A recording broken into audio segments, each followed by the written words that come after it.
गर्मियों के दिन आ रहे हैं और महालक्ष्मी सेल्स आपके लिए तैयार है लेटेस्ट कंज्यूमर अप्लायंसेस के साथ। Branded air conditioners, best brands, best offers के साथ आपके लिए अवेलेबल है महालक्ष्मी सेल्स में। एयर कूलर्स जो आपके पूरे घर में ठंडी हवा से आपके दिन को और खुशनुमा बनाए। Single door refrigerator, double door refrigerators, inverter battery, deep freezers, visi cooler, LED televisions, semi and fully automatic washing machines, water purifier, RO plus UV, आटा चक्की, water dispensers, water coolers, mini refrigerators, सभी appliances best brands के best offers के साथ आपके लिए available है Mahalakshmi sales में।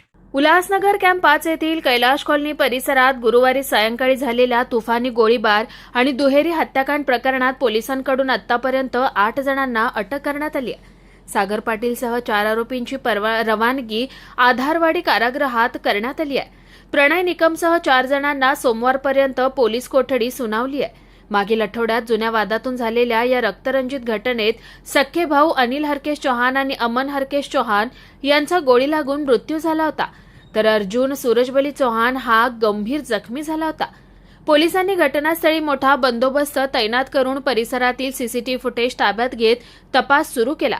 तपासादरम्यान उल्हासनगर गुन्हे शाखेला मोठं यश मिळालं होतं।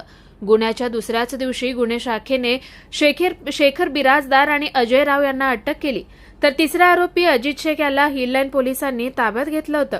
26 मे रोजी बदरुद्दीन खान, अमन मनोहर चौहान, कल्पेश सुनील म्हात्रे आणि प्रणय सचिन निकम यांना अटक केली होती।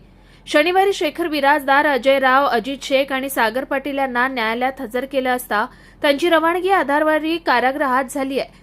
बदरुद्दीन खान, अमन मनोहर चौहान, कल्पेश सुनील म्हात्रे आणि प्रणय सचिन निकम यांना सोमवारपर्यंत पोलीस कोठडी वाढवली आहे। Bureau report, Swanand media, Ulhasnagar. ताज्या घडामोडींसाठी स्वानंद न्यूजला सबस्क्राइब करा आणि बेल आयकॉनवर क्लिक करा।